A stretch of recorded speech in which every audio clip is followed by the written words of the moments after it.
ગુજરાતનો આવાજ।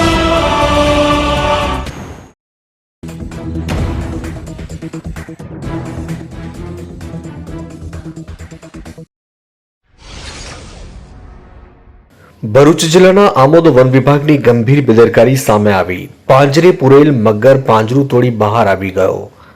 રાતના અંધારામાં મગરે બાઇક સવારને પૂંછડી મારી બાઇક પરથી ફેંક્યો। નીચે ફેંકતા બાઇક સવારનો આબાદ બચાવ। મળેલી માહિતી પ્રમાણે ભરૂચ જિલ્લાના આમોદ વન વિભાગના કર્મીઓ ગતરોજ સાંજના સમયે દેનવા ગામેથી એક મહાકાય મગરનું રેસ્ક્યુ કરીને પાંજરામાં પૂરવામાં આવ્યો અને પાંજરે પૂરેલ મગરને વન કચેરી ખાતે મુકાયો।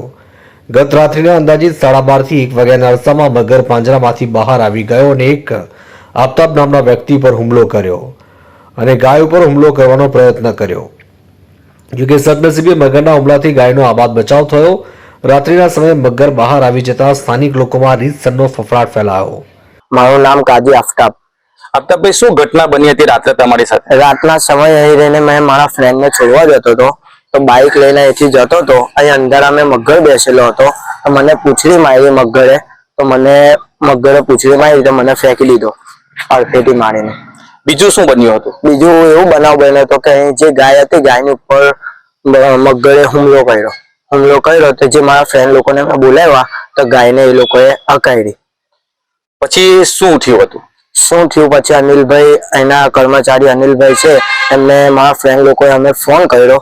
એ અહીં આવ્યા, અમે અહીં મગરને પકડીને અમે હેલ્પ કરવા લાગી। પછી એ લોકોએ પિંજરામાં પૂરી ને અહીં જંગલ ખાતામાં પાછા લાવ્યા। ત્યાંથી કેટલાક લોકોએ તમે એમને મદદથી અમે મિનિમમ 11 થી 12 જણા હતા અમે, ને એ લોકો 5-6 જણા હતા।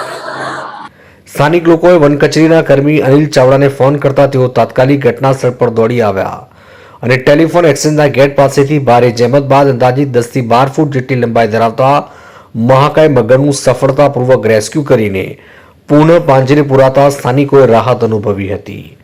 નોંધનીય છે કે ક્યાંક ને ક્યાંક વન વિભાગની ગંભીર બેદરકારી હોય તેમ ચર્ચાઈ રહ્યું છે, કારણ કે પાંજરે પુરાયેલ મગર પાંજરા બહાર આવ્યો કઈ રીતે?